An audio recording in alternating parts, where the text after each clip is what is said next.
లోకేష్ బాబు గారి గురించి చెప్తారు సార్. లాస్ట్ టైం ఎక్కడైతే ఓడిపోయారో ఖచ్చితంగా అసలు ఒక కంకణం కట్టుకున్నట్టుగా కట్టుకొని నేను అక్కడి నుంచే పోటీ చేస్తా అని పోటీ చేసి మరి అక్కడే గెలుస్తున్నారు అని గురించి. లోకేష్ బాబు గారికి ఒకటే, ఆ నాన్నగారు జైలుకి వెళ్ళేటప్పుడు నిజమైన రాజకీయ నాయకుడు అని చూపించాడు, నిజమైన తండ్రికి కొడుకు అని చూపించాడు, ఒక తల్లికి కొడుకు అని చూపించాడు, ఒక భార్యకి భర్త అని చూపించాడు. ఒక పార్టీని ఒక చేత్తో పట్టుకొని పార్టీని నడపగలను 52 రోజులు పార్టీని ఇలా వంట చేత్తో నడిపాడు. ఈరోజు చిత్రతతో ఆయన ఆలోచనతో మొత్తం ప్లానింగులతో కరెక్ట్గా పథకం ప్రకారం ఒక గవర్నమెంట్ రావడానికి మ్యాక్సిమం సపోర్ట్ చేశాడు. అందుకే జాతీయ అధ్యక్షుడు పగ్గాలు మొత్తం టోటల్ పార్టీ పగ్గాలు లోకేష్ బాబుకి అప్పు చెప్తే బాగుంటుంది అనేది బుద్ధా వెంకన్న గారు ఏదైతే చెప్పారో దానికి నేను ఏకీభవిస్తూ మొన్న కూడా చెప్పాను, ఇప్పుడు కూడా చెప్తున్నా. లోకేష్ బాబు గారికి ఉన్న ఆలోచనలు, లోకేష్ బాబు గారికి ఉన్న ఐడియాస్ రేపు రాబోయే రోజుల్లో పార్టీ పగ్గాలకు కానీ పార్టీ నడువడకు కానీ 100% చాలా తోడ్పడతాయి. కాబట్టి ఆయన ప్రజల కోసం ఆలోచించే మాటలు కానీ అన్నీ కూడా ఇండస్ట్రీ కోసం కానీ ప్రతి ఒక్కదానికి కూడా ఆయనకు మంచి మెచ్యూరిటీ ఉంది. కాబట్టి ఆయనకి ఎక్కడ ఓడిపోయాడు అక్కడే గెలాలనుకున్నాడు, గెలిచి చూపించాడు. 80,000 దాదాపు మెజార్టీ వస్తుంది. కనుక అలాంటి వ్యక్తి జాతీయ పార్టీ కార్యకర్తలను కాపాడుకోగలడు, పార్టీని కాపాడుకోగలడు. కాబట్టి చంద్రబాబు నాయుడు గారి పెద్దలు ఆయనకు అన్నీ తెలుసు. పార్టీ నిర్ణయం పొలిటికల్ నిర్ణయం మేరకు ఆయనకు పార్టీ పగ్గాలు ఇస్తే బాగుంటుంది అనేది నాకు కూడా విన్నపం. Okay, super sir. ఇప్పుడు వైసీపీ కంటే జనసేనకి ఎక్కువ సీట్లు వచ్చాయి.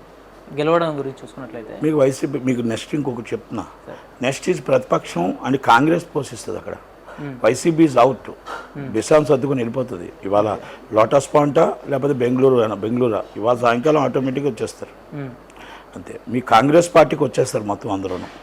కాంగ్రెస్ పార్టీకి ఆల్మోస్ట్ అందరూ వచ్చి మళ్ళీ పూర్వవైభవం కాంగ్రెస్ అని టీడీపీ ఉంటుంది తప్ప వైసీపీ ఉండదు. వైసీపీ ఆల్రెడీ అయిపోయింది. ఆల్రెడీ మన సజ్జల రామకృష్ణారెడ్డి గారు రేపు అరెస్ట్ ఇమ్మీడియట్లీ అరెస్ట్ చేయాలి. సజ్జల రామకృష్ణారెడ్డి గారు ఇమ్మీడియట్లీ జైలుకి వెళ్ళిపోతారు.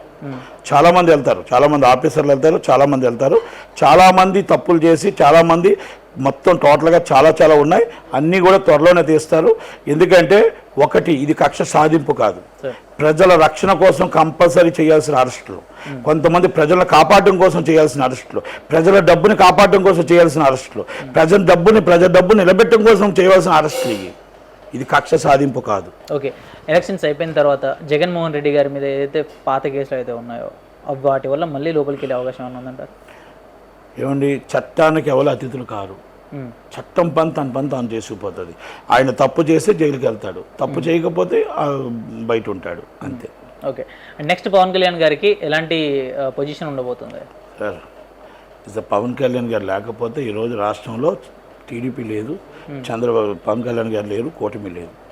కూటమిని కాపాడింది, కూటమి కలిపింది, కూటమి కట్టింది, త్యాగం చేసింది, మొత్తం నిలబెట్టింది పవన్ కళ్యాణ్ గారు. దాన్ని ఒప్పుకోక తప్పదు ఆంధ్రప్రదేశ్ ప్రజలెవరో.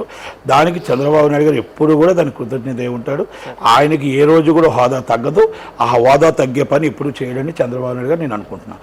ఇక మీదట ఆయన చూసుకోవాల్సింది కార్యకర్తలను చూసుకోవాలా, పార్టీని కాపాడుకోవాలా, ఆయన పార్టీని నిలబెట్టుకోవాలా, రాష్ట్ర ప్రజలను కూడా కాపాడుకోవాలా. అంతే తప్ప మళ్ళా ఇప్పుడు పంచి అగేసుకుని వస్తారు కొంతమంది.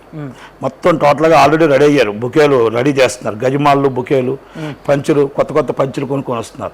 మళ్ళా వాళ్ళకే మీరు అరెస్ట్ అయినప్పుడు ఎవరొచ్చారు, మీ తర్వాత మిమ్మల్ని కష్టాల్లో ఉన్నప్పుడు ఎవరొచ్చారో చూసుకోకుండా మళ్ళా వాళ్ళకే మీరు కానీ పెద్దపీట వేస్తే 100% 5 సంవత్సరాల తర్వాత మళ్ళా ఒక ఓటు వస్తుంది.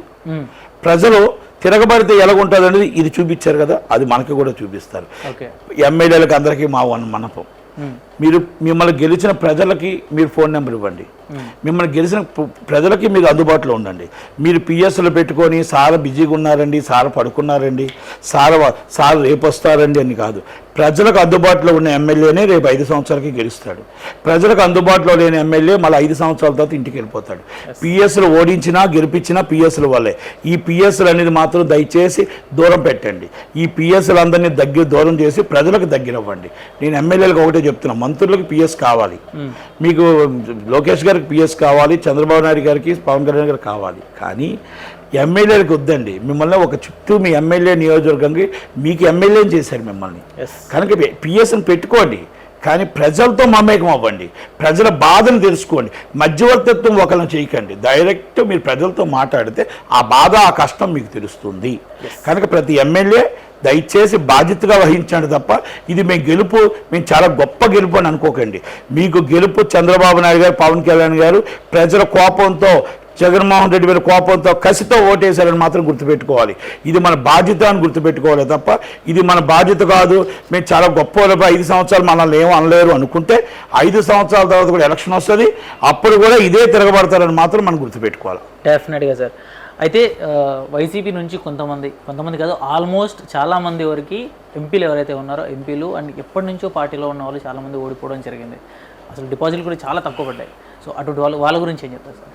నేను ఒకటే చెప్తున్నానండి, ఇప్పుడు గెలిచిన 4 ఎంపీలు కూడా ఇప్పుడు ఎవరైతే గెలుస్తున్నారో వైసీపీ అందరూ కూడా కూటమికి వచ్చేస్తారు. ఓకే, అందరూ వస్తారు. ఉన్న 10 మంది ఎమ్మెల్యేలు కూడా ఉండరు, మొత్తం టోటల్ 0 అవుతుంది. అది కావాలని కోరుకోవట్లే. ప్రధాన ప్రతిపక్షం ఉండాలి, జగన్మోహన్ రెడ్డి గారు కూర్చోవాలా, జగన్మోహన్ రెడ్డి గారు మంచి ఐడియాస్ ఇవ్వాలా, మంచి ఆలోచనలు ఇవ్వాలా. ఆ ఆలోచనలు ప్రజల కోసం, ప్రజాపక్షం కోసం చంద్రబాబు నాయుడు గారికి ఆలోచనలు ఇచ్చి డెవలపింగ్ కోసం ఆలోచించాలా. అయిపోయింది ఎలక్షన్, దీంతో అయిపోయింది. మీరు మంచి ఆలోచించండి, ప్రజల కోసం ఆలోచించండి, ప్రజల కోసం ప్రధాన ప్రతిపక్ష పాత్ర పోషించండి. మీకు ప్రధాన ప్రతిపక్షం ఎలాగా లేదు కనుక మీరు ఒంటరివాడు అయ్యారు, మీకు ఎవరూ లేరు. ఒంటరివాడే, చెల్లిపాయే, తల్లిపాయే, చుట్టాలు పాయే. భారతమ్మ మీరు ఇద్దరే మిగిలేరు. భారతమ్మ ఎమ్మెల్యే కాదు కాబట్టి మీరు ఎమ్మెల్యేగా మీరు ఒకటే. మీ చెల్లెమ్మ లేదు రోజమ్మ, మీకు ఇంకో చెల్లెమ్మ లేదు, అంబటి సంబరాల రాంబాబు లేడు, బొత్స సత్యనారాయణ గారు లేరు, ఇంకా ఎవరు లేరు. పేర్లు కాదు, అందరూను ఎవరు లేరు. ఎక్కడ చూసినా ఒకటే, ఎటు చూడు నానన్న లేరు, ఇంకొకరు అన్నా లేరు, పేరు నాని గారు ఎన్నో మాట్లాడాడు. ఆయన మొత్తం టోటల్ మచిలీపట్నాన్ని వాళ్ళ కొడుకు దాచుకోవడానికి ప్రయత్నం చేశాడు, కొల్లగొట్టడానికి ప్రయత్నం చేశాడు, ఇల్లులు సెటిల్మెంట్లు చేయడానికి ప్రయత్నం చేశాడు, అక్కదమ్ముళ్ళ ఆస్తులు కూడా కొల్లగొట్టడానికి ప్రయత్నం చేశాడు. ఇదా పేరు నాని పెద్ద గొప్పతనం చెప్తాడు. ఇవన్నీ రేపు వస్తాయి కేసులు, అవన్నీ కూడా త్వరలోనే వస్తాయి బయటికి, అన్నీ వస్తాయి. అందరూ వెళ్తారు, చాలా నిజాయితీ పనులు అందరూ టీవీ ముందుకు వచ్చిన వాళ్ళు అందరూ బయట వెళ్తారు, అందరూ లోనికి వెళ్తారు. ఇంకొకటి కూడా చెప్తున్నా, దయచేసి చంద్రబాబు నాయుడు గారికి నాకు పర్సనల్గా విన్నపం. అయ్యా చంద్రబాబు నాయుడు గారు షర్మిలమ్మ మీద, అంటే మనకి కూతుర్లు, మీ కూతురు లాంటిది, మీ స్నేహితుడి కూతురు, జగన్మోహన్ రెడ్డి గారు వదిలేసిన మిమ్మల్ని నేను ఒక రిక్వెస్ట్ చేస్తున్నా, ఆమె మీద అసభ్యకరంగా పోస్టులు పెట్టిన వాళ్ళని, అసభ్యకరంగా తిట్టిన వాళ్ళని, అసభ్యకరంగా రాజశేఖర రెడ్డి గారి కోసం, విజయమ్మ కోసం మాట్లాడిన వాళ్ళని కఠినంగా శిక్షించడానికి మాత్రం మీరు సీరియస్గా యాక్షన్ తీసుకోమని నా పర్సనల్గా విన్నపం.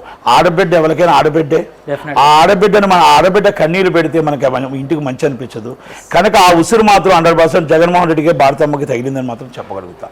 ఎందుకంటే ఆ బాధ, ఆ కన్నీరు, ఆ తల్లి పడి బాధ, ఆ తల్లి పడ్డ ఎన్ని నిందులు వేశారో అన్ని నిందులు ఆమె పడ్డ బాధ, ప్రతి బాధని జగన్మోహన్ రెడ్డి గారు అనుభవించారు.